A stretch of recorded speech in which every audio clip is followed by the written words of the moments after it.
हम भगवान नाम का रटन कर लेते हैं, वो समय हमारा सार्थक हो जाता है। जिस समय हम संतों का, सदगुरु का समागम कर लेते हैं, वो समय सार्थक हो जाता है। अन्यथा जो समय विषय भोगों के चिंतन में व्यतीत होता है, विषय भोगों की क्रियाओं में व्यतीत होता है, वे निश्चित रूप से नष्ट हो रहा है। इस रहस्य को जो जान जाता है, वे बहुत ही ईमानदार साधक बन जाता है। ईमानदारी क्या है? साधक की अगर सबसे बड़ी ईमानदारी पूछी जाए कि ईमानदारी क्या है, तो यही है कि वो अपने एक एक क्षण को संभाल संभाल के प्रियाजू के श्री चरणों में समर्पित करता चला जाए। आप विचार करिए, ये जो हमें सांसें मिली हैं, ये जो हमें समय मिला है, ये हमारा है? तो जिनका है उनके चरणों में समर्पित करने की बजाय इसको अगर अपने उपयोग में लें, तो ये ईमानदारी हुई कि बेईमानी? बेईमानी हुई। तो बोले क्या करें? कुछ ना करें, बैठ कर के एक जगह बस राधा राधा करते रहें, राम राम कृष्ण कृष्ण हरि हरि करते रहें, फिर तो सृष्टि का क्रम रुक जाएगा। तो पहली बात तो यह है कि आप कोई सृष्टि के संचालक नहीं है, आपके द्वारा नहीं चल रही है। और दूसरी बात, समझने की देर है बस। बात क्रियाओं की नहीं हो रही, बात हो रही है आंतरिक चिंतन की। कर से कर्म करहु विधि नाना, पर मन राखे जहां कृपा निधान। इस प्रेम मार्ग में,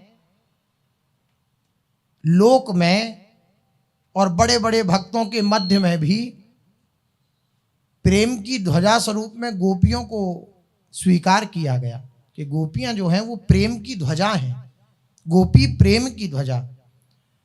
और भागवत में आप उनकी अगर दिनचर्या का दर्शन करेंगे तो वह गाय धो रही हैं, अपने बालकों का लालन पालन कर रही हैं, अपने पतियों की सेवा कर रही हैं, अपने सास ससुरों की सेवा कर रही हैं, और जो भी गृह कार्य होते हैं, दधी आदि बेचने भी जाती हैं। लेकिन चिंतन जो है वो श्री लालजू महाराज के श्री चरणों में लुंठन कर रहा है। बस यही करना है। बहुत बड़े महात्मा बन जाएंगे, बहुत बड़े महात्मा, गृहस्थ में रहते हुए भी, घर में रहते हुए भी, अगर इस कार्य को कर लिया जाए। क्या? बाहर से हम जो भी कार्य, जो भी सेवा, जो भी कर्तव्य हमें मिला है वो हम करेंगे, लेकिन अंतर से प्रभु का चिंतन करेंगे। अंतर से विषय चिंतन नहीं करेंगे, अंतर से लोभ से युक्त होकर चिंतन नहीं करेंगे, अंतर से राग द्वेष क्रोध आदि से युक्त होकर चिंतन नहीं करेंगे, अंतर से प्रियालाल का चिंतन करेंगे। बहुत बड़े महात्मा बन गए। अब बाहर से आप भेष बनाएं या न बनाएं, बात तो बन गई। अंतर से प्रियालाल का चिंतन, और अंतर से प्रियालाल का चिंतन होने लग गया तो ये समय का सबसे अच्छा उपयोग है, समय का ये सदुपयोग है। अन्यथा सो परत्र दुख पावही, सिर धुनि धुनि पछताए, काल ही कर्म ही ईश्वर ही मिथ्या दोष लगाए। उसे दुख प्राप्त होता है जो इस समय का सदुपयोग नहीं करता। भगवान के द्वारा दिया हुआ ये तोहफा है, गिफ्ट है, अगर इसका हमने अच्छे से सदुपयोग नहीं किया तो कहीं ना कहीं भगवान के हृदय में असंतुष्टता होती है उस जीव के प्रति कि मैंने इतनी कीमती से श्वासें दी, लेकिन ये अनेक प्रकार के व्यवहार में इन श्वासों को व्यतीत कर रहा है। मेरे नाम स्मरण करने में, धाम का स्मरण करने में, रूप का स्मरण करने में, भक्तों का स्मरण करने में अपनी श्वासों को नहीं लगा रहा, अपने समय को नहीं लगा रहा, मेरे नाम का रटन नहीं कर रहा, तो भगवान को असंतुष्टता होती है। क्योंकि संसार में कोई भी ऐसा नाम, कोई भी ऐसा व्यक्ति, कोई भी ऐसा दृश्य परिस्थिति नहीं है जिसका आश्रय लेने के बाद कोई दुख से छूट जाए। अब वही भगवान के नाम में उपस्थित है, दुख शमन करने की शक्ति। जैसे पानी का स्वभाव है प्यास बुझाना, ऐसे भगवान का स्वभाव है दुख मिटाना, क्लेश मिटाना, अशांति मिटाना। इसलिए बहुत सावधानी पूर्वक इस बात को स्वीकार करना चाहिए कि अगर हम भगवान के नामों का उच्चारण कर रहे हैं तो हमारा जीवन सफल है, अन्यथा समय की कुछ नहीं पता, कब क्या हो जाए। जब काल भगवान अपना जोर आजमाते हैं ना, तो वो ये नहीं देखते कि वो 20 वर्ष का है, कि अभी पैदा हुआ है, कि 30 वर्ष का है, कि 40 वर्ष का है, कि 50 वर्ष का है, कि बूढ़ा हो गया तभी हम इसको चपेट में लें। वो समय नहीं देखते। यहां से उठ पाए या नहीं उठ पाए कुछ नहीं पता। क्या करें? जो क्षण हमारे पास है उसका सदुपयोग कर लें, उसमें आनंदित हो जाएं, ना पड़े किसी राग द्वेष के चक्कर में, सब धरा का धरा रह जाएगा। कल ही चर्चा हो रही थी कि काल जब थप्पड़ मारता है ना, तो ये नहीं देखता कि आप खा रहे हो, कि पी रहे हो, कि आपकी बेटी का विवाह रह गया, कि आपके बेटे का विवाह रह गया, कि आपको ये करना है, कि आपको वो करना है। वो एक थप्पड़ मारता है और सब धरा का धरा रह जाता है। कमल मुख में जाने से पहले ही अगर लिखी है तो मुख में नहीं जा पाएगा, चाहे आप बहुत भूखे हो। पधार जाओगे, श्वास रुक जाएगी, कुछ भरोसा नहीं है कब किस क्षण क्या हो जाए। इसलिए बहुत सावधानी पूर्वक अपने जीवन को एकाकी करके देखते रहिए। कहीं किसी से आसक्ति हो, कहीं किसी पर आपका प्यार उमड़े, कहीं किसी से लगाव होने लग जाए, तो देखते रहिएगा कि ये लगाव आपको बचा नहीं लेगा। भगवान से लगाव करिए तो वो आपको बचा लेगा। आपका ये क्षण तो मंगल में जाएगा सो जाएगा ही, मरने के बाद भी मंगल की ही प्राप्ति होगी। ये दुर्लभ है। संसार के भोगों को भोगते भोगते मर जाए, मरने के बाद उसको नरकों की प्राप्ति होगी। आप माने या ना माने, कोई दंड विधान को माने या ना माने, लेकिन जब अपराध करता है तो उसे दंड विधान भुगतना पड़ता है। लोक में भी ये है। चलो लोक में तो आप कुछ अंडर टेबल करके बच सकते हैं, लेकिन भागवतिक संविधान ऐसा है कि आप बच नहीं सकते। जय श्री हित हरिवंश, नरक गति दुर्भर यम द्वारे कटियत नख छीके। आपने छींक भी दिया तो क्यों छींका, किस लिए छींका, कैसे छींका, इन छोटी छोटी बातों का भी परिणाम है। महाप्रभु जी का कहने का तात्पर्य है छोटी से छोटी क्रिया का परिणाम प्राप्त होता है। अवश्यमेव भोक्तव्यम कृतम कर्म शुभाशुभम। अवश्य अवश्य भोगना पड़ता है शुभ या शुभ कर्म। हमें दोनों से बचना है। शुभ, पहले तो अशुभ से शुभ में आना है, फिर शुभ को भी प्रभु के समर्पित कर देना है। फिर शुभ अशुभ दुर्ग विध्वंसी बल, तब जयति जयति जगोच्चरे। जब शुभ और अशुभ दोनों का नाश हो जाएगा तब भगवत प्राप्ति होगी, तब भगवान की प्राप्ति होगी, और निश्चित रूप से सारा जगत आपका यशगान करेगा। सारा जगत क्या, बड़े बड़े ऋषि महर्षि भी भगवान के उन प्रेमी भक्तों का बार बार स्मरण करते हैं, बार बार उनकी महिमा का गान करते हैं, जो इस संसार के समस्त प्रपंचों से बचकर प्रभु को प्राप्त कर गए हैं। इसलिए बहुत सावधानी पूर्वक अपने जीवन को चलाना बड़े आनंद का विषय है। भगवत मार्ग बहुत आनंद का विषय है, बहुत आनंद का विषय है।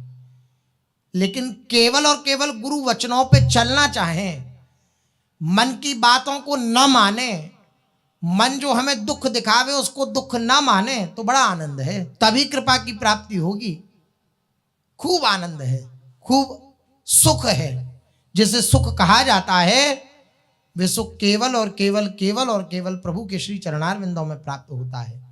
इसलिए सावधान हो जाएं, पता नहीं किस क्षण श्वास रुक जाए। क्षण भंगुर जीवन की कलिका, कल प्रात को जान खिली न खिली। ये ऐसी कलिका है क्षण भंगुर, पता नहीं सुबह हो ना हो, प्रातः को जाने खिली न खिली। मलयाचल की शुचि शीतल मंद, सुगंध समीर चली न चली। कलिकाल कुठार लिए तन नम्र पे चोट झिली न झिली, कलिकाल कुठार लिए फिरता, तन नम्र पे चोट झिली न झिली। जब काल कुठार लेकर फिरता है और जब वो चोट मारता है तो फिर ये बहुत हल्का शरीर है, जरा में प्राण पखेरु उड़ जाते हैं। इसलिए रट ले हरि नाम हरि रसना, फिर अंत समय पे हिली ना हिली। हरिनाम का जो समय प्राप्त हुआ है उस पर भगवान नाम का रटन कर लो, पता नहीं अंत समय आए ये रसना हिले या ना हिले। तो बोले अंत समय में भगवान के नाम का रटन करने का महात्मा है कि अंत समय में अगर भगवान का नाम निकल जाए मुख से तो भगवत प्राप्ति होती है। आप कह रहे हैं कि ना निकले, फिर अगर हमसे ना निकला, हम जीवन भर भजन करते रहे और हमसे ना निकला अंत समय में तो क्या होगा? अगर जीवन भर ईमानदारी से भगवान के नाम का रटन किया है, भगवान का आश्रय लिया है, भगवान की शरणागति स्वीकार करी है, तो आप सच मानिए अंत समय में प्रभु ही स्मृति रूप से प्रकट हो जाते हैं। ऐसी स्थिति आपको प्राप्त हो जाएगी। कितनी भी अचेतन अवस्था हो, लेकिन उस अचेतन अवस्था में भगवत कृपा से चेतन अवस्था आएगी और आपके मुख से भगवान नाम का उच्चारण हो जाएगा। सच मानिए ये ऐसा सौदा है भगवान की शरणागति के। यहां कभी किसी को ना पछतावा हुआ, ना हो रहा है, ना होगा। अगर किसी को भगवत मार्ग में आने पर क्लेश हो रहा है, पछतावा हो रहा है, तो आप ऊपर ऊपर से भगवत मार्ग में आए, अंतर से भगवत मार्ग स्वीकार नहीं किया, अंतर से प्रभु को स्वीकार नहीं किया। अन्यथा एक स्वार्थी व्यक्ति, उसको भी आप प्रेम दिखावें तो वो भी आपके वश में हो जाता है। उसको भी आप अपना जीवन सर्वस्व समर्पित करें तो वो भी कहीं ना कहीं आपके प्रति बहुत सुंदर भाव रखता है, प्रेम भाव रखता है हृदय में। हम प्रभु के प्रति समर्पित हों, प्रभु से प्रेम करें, ऐसा संभव है क्या प्रभु हमको दुत्कार दें, फटकार दें, हमको अपने से विलग कर दें? ऐसा संभव नहीं है। अनंत अनंत वात्सल्य के प्रभु समुद्र हैं। वे अत्यंत प्यार करते हैं अपने निज जनों से। उनके निज जन कौन है? जो उनकी शरण में है। यद्यपि सब भगवान के निज जन हैं, लेकिन जो उनकी शरण में आ जाता है उसको ये अनुभव आने लगता है कि मैं प्रभु का निज हूं। इसलिए बहुत सावधानी पूर्वक अपने जीवन को व्यतीत करना है। यदि ममतावश, यदि आसक्तिवश हमने कहीं लगाव कर लिया तो मृत्यु तो सत्य है, मृत्यु तो आएगी ही आएगी। अगर कहीं लगाव, कहीं ममता कर ली तो फिर पुनः इसी संसार में आना पड़ेगा, फिर इसी दुख क्लेश को भोगना पड़ेगा, फिर इस नानात्व के चक्कर में पड़ना पड़ेगा, फिर इसी पुनरपि जननम पुनरपि मरणम पुनरपि जननी जठरे शयनम, इस क्रम का दोबारा से प्रारंभ हो जाएगा ये क्रम। इसलिए ममता ना करें, आसक्ति ना करें, किसी सबकी सेवा करें, लेकिन ममता युक्त होकर नहीं, आसक्ति युक्त होकर नहीं। और ये बहुत सावधानी का विषय है। इसमें जरा सी असावधानी होती है सोई बात बिगड़ जाती है, जरा सी असावधानी। क्योंकि लगता है कि हम जिसकी सेवा कर रहे हैं, जिसके लिए इतना कुछ कर रहे हैं, बदले में वो हमारे लिए भी कुछ करे, हमारे हृदय में कहीं ना कहीं रहता है। और यही खास बंधन है, ये भावना कि बदले में मुझे प्यार मिले, बदले में मुझे दुख ना मिले, बदले में मुझे दुत्कार ना मिले, बदले में मुझे धोखा ना मिले। यही सबसे बड़ा बंधन है। बदले में कुछ नहीं चाहिए, मैं अपना कर्तव्य पालन कर रहा हूं, बस मैं अपनी सेवा कर रहा हूं। बदले अदले में कुछ नहीं चाहिए, मुझे तो प्रियालाल चाहिए। जो कुछ मिले सो उनसे मिले। बने तो रघुवर ते बने और बिगड़े तो भरपूर, तुलसी औरन ते बने ता बनवे पे धूर। अगर किसी और से मैं प्यार चाहूं, किसी और से मैं ये चाहूं कि सामने वाला मेरे को अपना माने, तो ऐसी भावना को धिक्कार है। बने तो रघुबर ते बने, बने तो अपने प्रभु से बने, और बिगड़ जाए तो बिगड़ जाए अपने प्रभु से। लेकिन औरों से बने प्रभु से बिगड़ के तो बात बिगड़ जाएगी। हम नाराज हैं, हम खुश हैं, हम प्रसन्न हैं, हम दुखी हैं, अपनी श्री जी के सामने हैं। ये नहीं श्री जी से दुखी हुए। श्री जी से दुखी होने का अर्थ यही होता है कि जब तक देहाभिमान रहता है तब तक हमारे मनोनुकूल अगर कोई व्यक्ति वस्तु पदार्थ प्राप्त हमें नहीं होता, परिस्थिति प्राप्त नहीं होती, तो हम समझते हैं कि श्री जी ने हमारे साथ ऐसा किया, भगवान ने हमारे साथ ऐसा किया, तो हम भगवान से भी क्रोधित हो जाते हैं। हो जाए कोई बात नहीं, लेकिन किसी और को प्यारा ना मान लें उस क्षण में, प्रभु को ही प्यारा माने। हम नाराज हों, हम प्रसन्न हों, हम आनंदित हों, हम दुखी हों, तब भी हम अपनी श्री जी के हैं, अपने प्रभु के हैं। इस बात को हृदय में धारण रखें। यदि ममतावश तुम कहीं किसी प्राणी पदार्थ में मोहित हो गए, कहीं और मोहित हो गए, भगवान के सिवा भोगों में आसक्त हो गए, तो बुरी तरह फंस जाओगे। वचन है महापुरुषों के, कह रहे हैं अगर कहीं और मोहित हो गए, कहीं और आसक्त हो गए, किसी और को अपना बना लिया, तो बुरी तरह फंस जाओगे। हमारे हृदय में क्या है, एक बहुत बड़ा भ्रम बैठा हुआ है। क्या बैठा हुआ है? जब ये बात हम सुनते हैं कि किसी से अपनापन मत करो, श्री जी से अपनापन करो, तो मन सिखाता है हाँ कर लेंगे अपनापन, अभी तो बहुत समय बचा है। लेकिन इन सब घटनाओं को जब दर्शन किया जाता है, तब लगता है बहुत समय नहीं बचा, बहुत सावधानी की आवश्यकता है। क्या सावधानी करनी है? कुछ बने ना बने, प्रियाजू मेरी हैं, ये ठसाठस हृदय में बैठ जाए। ये अगर नहीं बैठा तो बात बिगड़ जाएगी। आप सच समझिए, इस बात को सत्य मान लीजिए। महापुरुषों के वचनों के आधार पर निवेदन कर रहे हैं, केवल एक बात हृदय में ठसाठस बैठ जाए, मेरी प्रियाजू है, मेरी श्यामाजू के सिवा मेरा कोई नहीं है। फिर आपके द्वारा अगर कोई ऐसा आचरण स्वभाव संस्कारवश भी बन जाता है कि जो नहीं बनना चाहिए, तो हमारी प्रियाजू उसको नहीं देखती। अवगुण करे समुद्र सम, गनत ना अपनो जान। ये मेरा है तो समुद्र के समान इसके अंदर अवगुण भरे हुए हैं, तब भी अपना जानकर के प्यारी जो गिनती नहीं है। और राई के सम भजन को मानत मेरु समान, राई के समान भजन बन जाए तो उसको ऐसा मानती हैं कि सुमेरु पर्वत के समान इसने भजन किया है। ऐसा तो उनका स्वभाव है। बस ये बात, अपनापन, प्यारी जू के सिवा कहीं अपनापन ना रहे, ये बात अगर हृदय में बैठ गई तो अभी मृत्यु हो जाए वो आपके लिए मंगलकारी है। और आप खूब जप कर रहे हो, आप खूब साधन कर रहे हो, आप खूब तप कर रहे हो, आप खूब योग की उपासना कर रहे हो, और भी अनंत उपासनाएं कर रहे हो, और अपनापन नहीं हुआ प्रभु से, तो फिर परिणाम दुखद होगा। परिणाम सुख, हाँ शुभ कर्म किए हैं, उसका परिणाम यह होगा कि स्वर्गाधिक भोग मिल जाएंगे, पुनः मनुष्य शरीर मिल सकता है अगर ये सब किया। लेकिन भगवत प्राप्ति, श्री जी के गोरे चरणारविंदों की प्राप्ति, वो केवल और केवल आपकी स्वीकृति से होगी। क्या स्वीकृति? मैं प्रियाजू की हूं, मेरा प्रियाजू के सिवा कोई नहीं है। अब वो चाहे मुझे दुत्कारें, चाहे फटकारें, चाहे पास बुलाएं, चाहे दूर कर दें, मेरा उनके सिवा कोई नहीं है। ये बात ही आपको उन तक पहुंचाएगी, और कोई बात नहीं है ऐसी जो उन तक पहुंचाने वाली हो। उन तक पहुंचाने वाली केवल एक ही बात है, मेरा प्रियाजू के सिवा कोई नहीं है।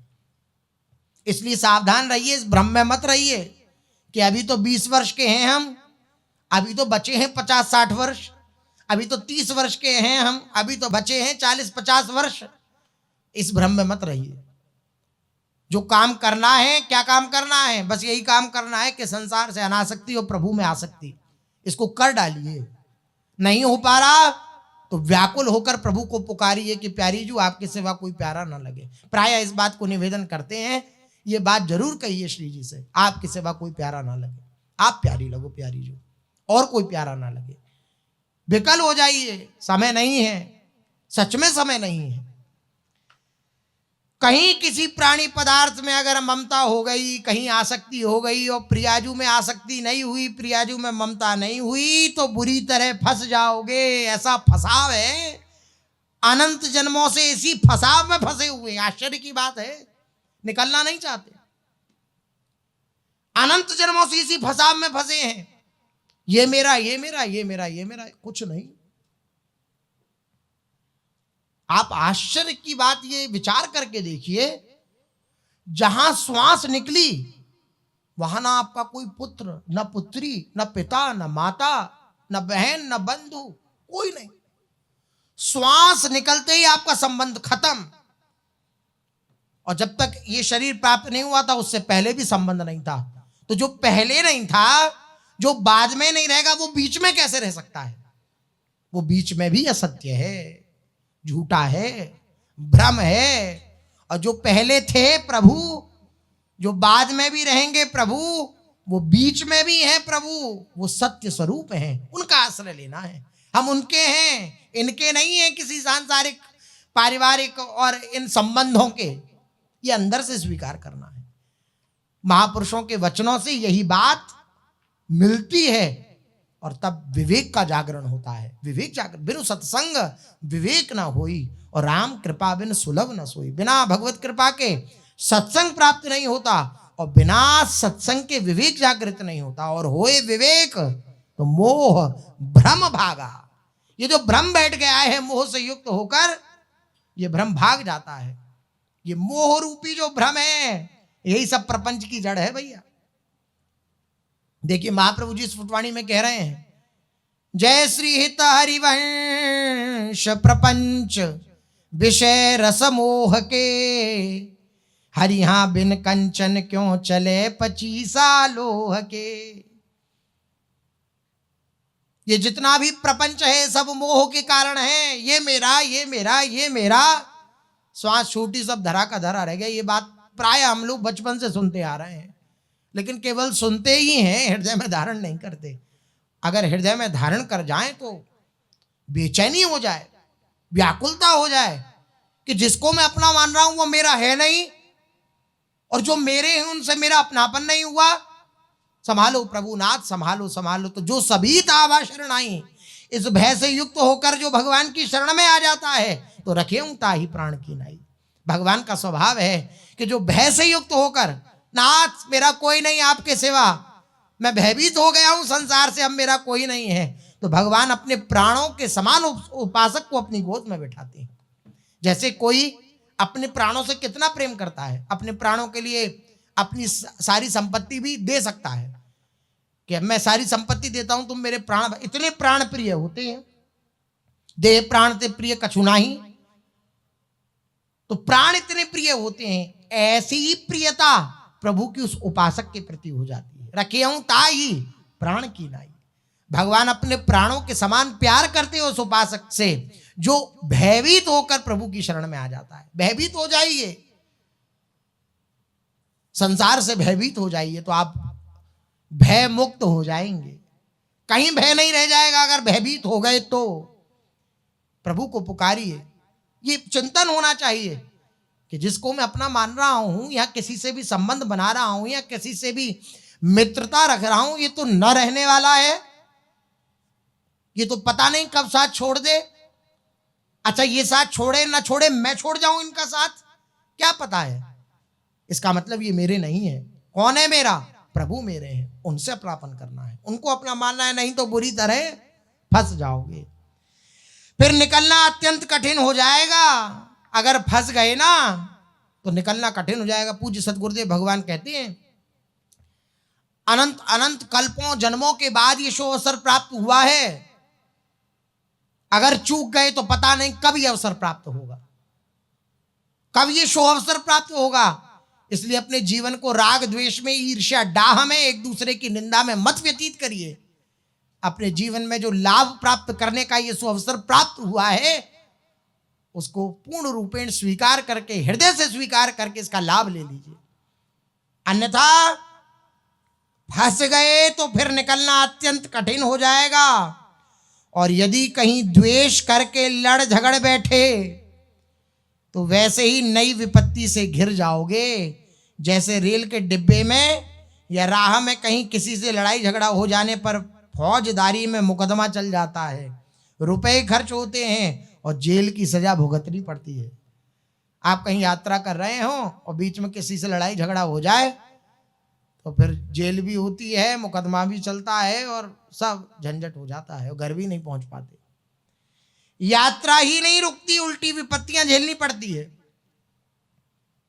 वैसा ही मानव जीवन की इस यात्रा में भी हो सकता है। इसलिए कहीं फंसो मत, किसी से राग मत करो, किसी से द्वेष मत करो, दोनों में फंसना हो जाएगा। अतएव न कहीं ममता में बंधकर राग करो, न द्वेष करो, न किसी में मोह करो, न किसी से लड़ो झगड़ो। जैसे बुद्धिमान यात्री रास्ते में सबसे प्रेम का संबंध रखता हुआ, सम व्यवहार करता हुआ, न काऊ से दोस्ती न काऊ से बैर। लेकिन क्या है, ये विवेक तभी प्राप्त हो जाए जब संतों की शरण में आया जाता है। बुद्धि तो है, विवेक नहीं है, क्योंकि विवेक सत्संग से प्राप्त होता है। बिनु सत्संग विवेक ना हुई। सत्संग से विवेक प्राप्त होता है और सत्संग संतों का संग जीवन में है नहीं तो विवेक है नहीं, बुद्धि है। तो बुद्धि कब तक आपसे लड़ेगी झगड़ेगी? वो एक बार बताती है कि गलत है, आप कहते नहीं नहीं सब ठीक है, बुद्धि कहती है हाँ ठीक है चलो करो। मन ने प्रेरणा करी, मन ने संकल्प बनाया, बुद्धि ने निश्चय किया, हो गया क्रिया। अब भोगो, अनंत जन्मों से दुख भोगते चले आए हैं, अब और दुख भोगो। पता नहीं है कब तक, कब इसका दी एंड हो सकता है, अभी हो सकता है, इसी क्षण हो सकता है। बस अपनी गलतियों को स्वीकार करके, अबलो नसानी अवना न सहे हो, इस बात को स्वीकार करके हृदय से आर्त होकर प्रभु को पुकारे, नाथ आपके सिवा मेरा कोई नहीं।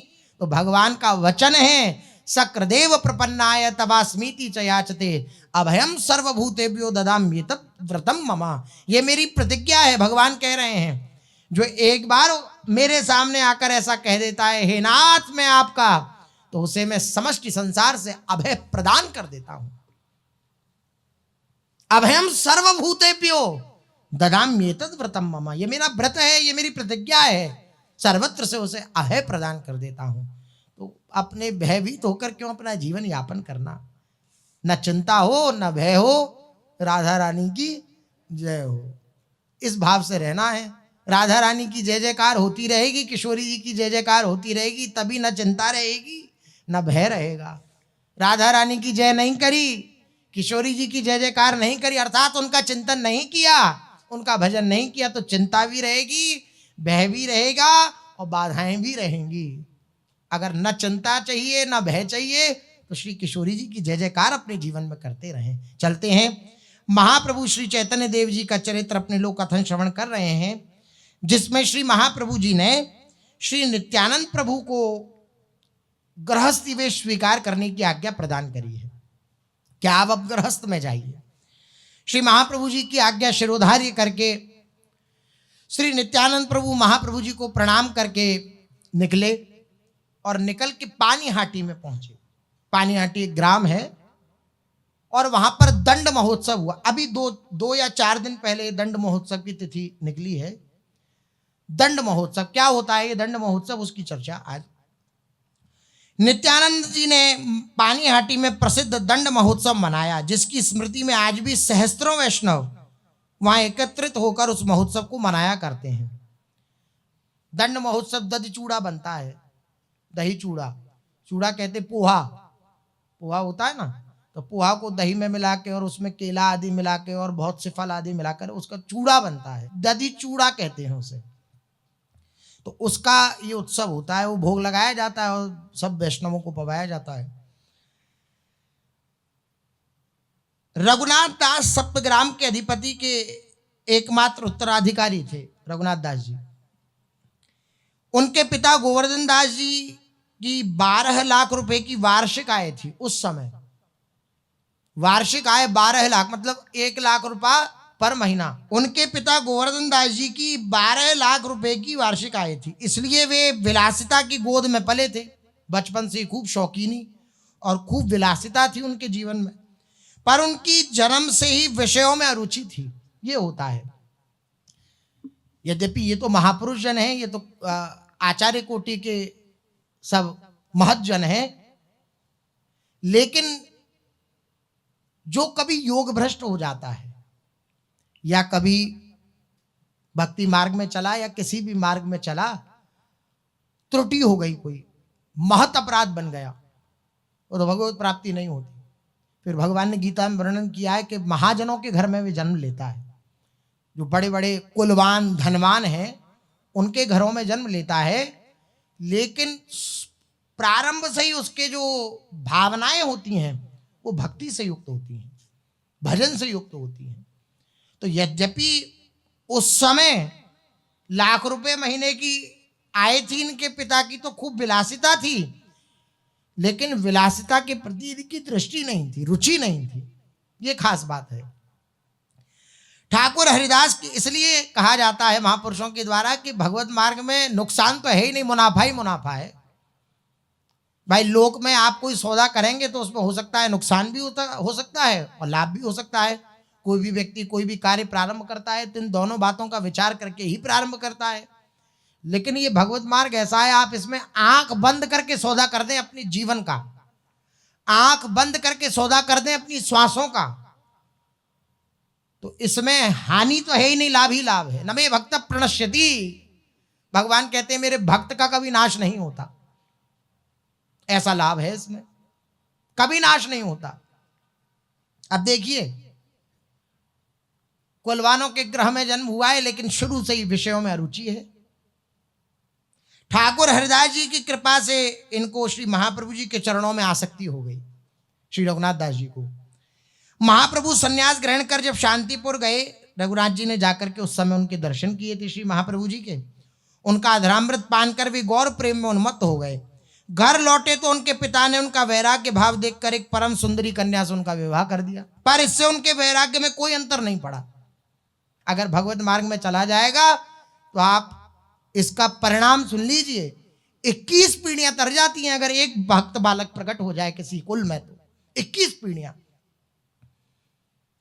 और श्री नरसिंह मेहता जी ने अपने पद में लिखा, वैष्णव जन तो तहने कही इस पद में, उसमें कहते हैं कुल 71 तारा रे। 21 पीढ़ियां तो प्रहलाद जी के प्रसंग में आती हैं, 71 पीढ़ियां श्री नरसिंह मेहता जी कहते हैं। 71 कुलों को तार देता है अगर एक भक्त बालक उत्पन्न हो जाए तो किसी कुल में। और नारद पांचरात्र में श्री कृष्ण द्वैपायन वेदव्यास जी ने कहा 100 पीढ़ियां तर जाती हैं। हमारे पास ग्रंथ है, उसमें हम नहीं पढ़ा अपनी आंखों से, उसमें लिखा था 100 पीढ़ियां। माता पिता का पक्ष, माता का पक्ष, मामा और ये सब पूरा उसमें वर्णन है, बहन आदि सब उसमें आ जाते हैं। इतना बड़ा लाभ है। जैसे एक सरकारी नौकरी किसी को प्राप्त होती है तो उसका लाभ और भी पारिवारिक जनों को प्राप्त होता है कि नहीं होता। जितनी उच्च स्तरीय नौकरी होती है उतना उच्च स्तरीय लाभ प्राप्त होता है।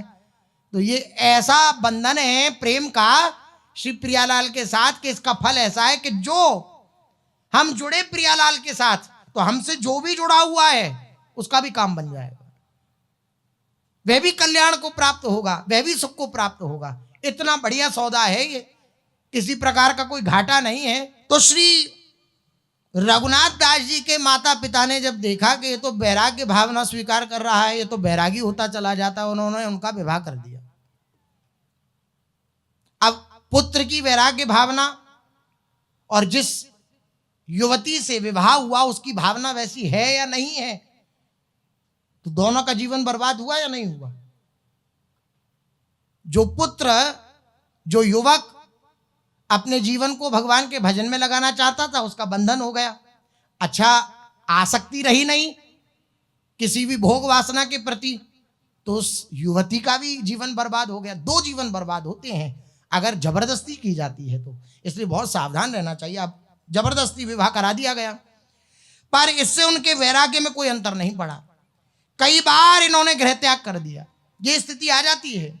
इनके वैराग्य में कोई अंतर नहीं पड़ा, कई बार इन्होंने गृह त्याग कर दिया और नीलांचल में महाप्रभु जी की शरण में आ गए। कई बार चेष्टा करी महाप्रभु जी की शरण में आने की, पर सफल नहीं हुए। क्यों? क्योंकि उनके पिता ने उन पर सिपाहियों का कड़ा पहरा बिठा दिया था। जहां ये जाते तो उनके सिपाही पीछे पहुंच जाते, पिताजी के सिपाही। 5 वर्ष बाद महाप्रभु शांतिपुर फिर गए। रघुनाथ जी के प्राण उनके दर्शन के लिए मचल पड़े।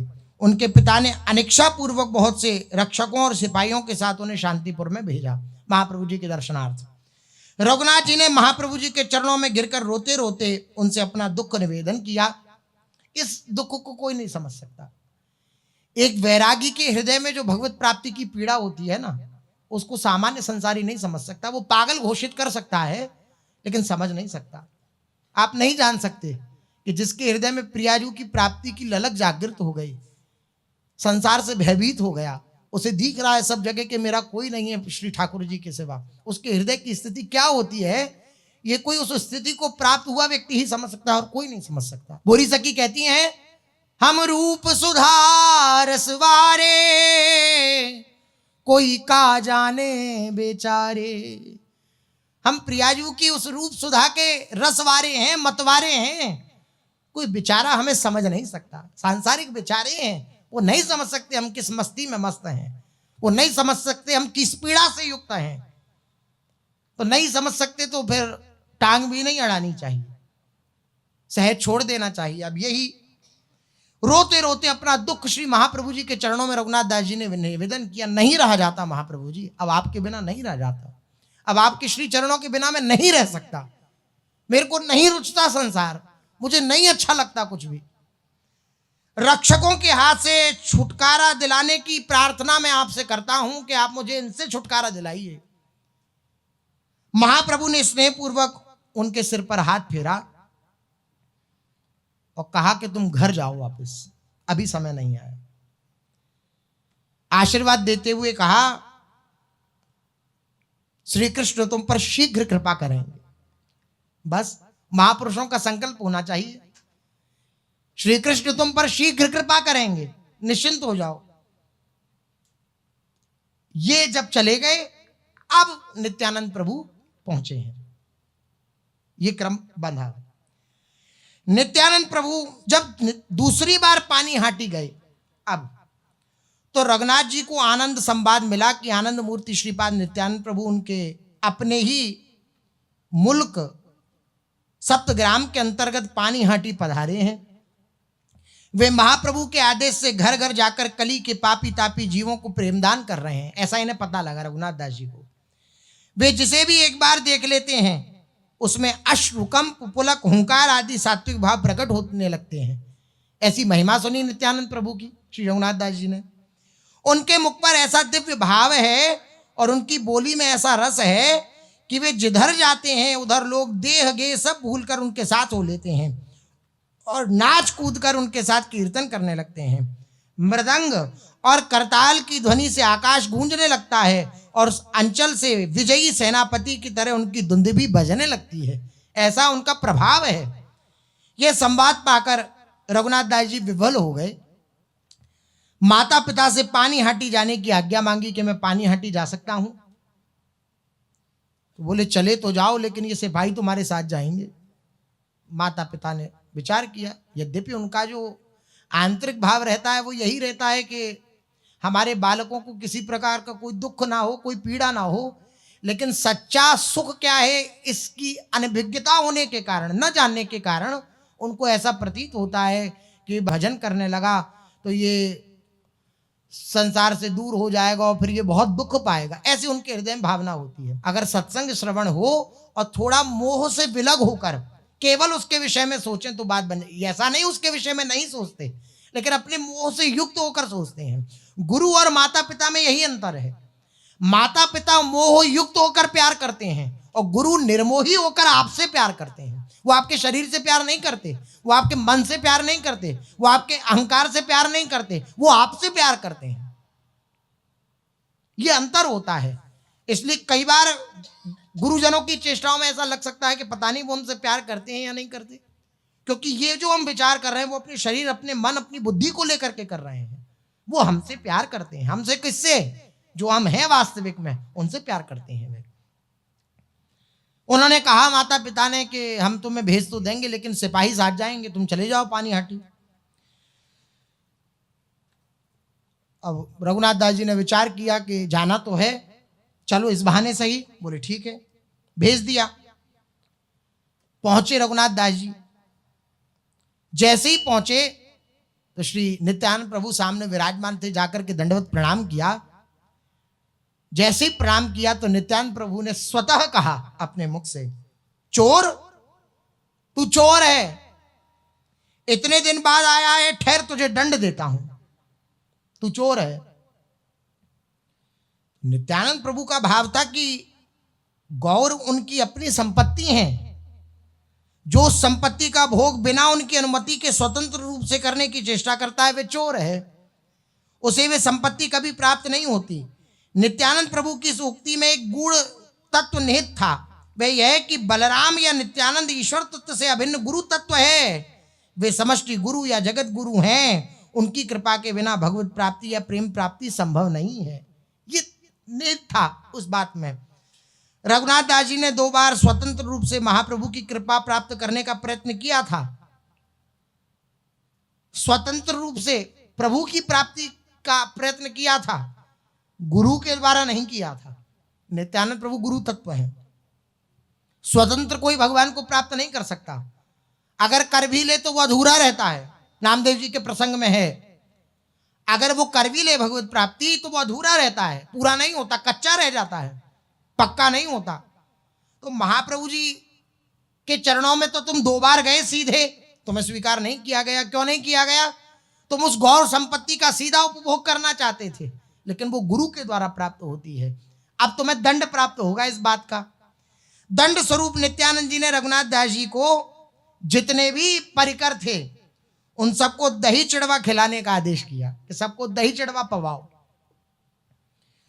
रघुनाथ दास दंड का विधान सुन प्रसन्न हुए, बोले ये तो दंड बहुत बढ़िया है, वैष्णवों की सेवा होगी, भक्तों की सेवा होगी। उनके पास अर्थ और सेवकों का तो अभाव था नहीं। अल्प समय में ही पर्वत के समान चिड़वा, इतना चिड़वा पोहा, इतना चिड़वा पर्वत के समान, उसमें केला, संदेश, गुड़ आदि के स्तूप जमा हो गए। और जानवी तट पर वट वृक्ष के नीचे दंड महोत्सव हुआ। सहस्त्रों भक्तों ने उसमें भाग लिया। श्री चैतन्य चरितामृत में उल्लेख है कि नित्यानंद महाप्रभु के आह्वान पर महाप्रभु भी सशरीर उसमें आविर्भूत हुए। महाप्रभु जी उसमें सशरीर आए। नित्यानंद जी ने अपना और महाप्रभु का अवशिष्ट प्रसाद श्री रघुनाथ दास गोस्वामी जी को दिया। 6 गोस्वामियों में आते हैं श्री रघुनाथ दास जी। रघुनाथ दास गोस्वामी जी को वह अपना उच्छिष्ट महाप्रभु ने और नित्यानंद प्रभु ने दोनों ने उन्हें प्रदान किया। वे आनंदित हुए। महोत्सव के पश्चात फिर रघुनाथ दास जी ने हाथ जोड़कर नेत्रों से अश्रु टपकाते हुए नित्यानंद प्रभु से एक निवेदन किया। सो शेष चर्चा आगे। श्री राधा वल्लभ लाल की।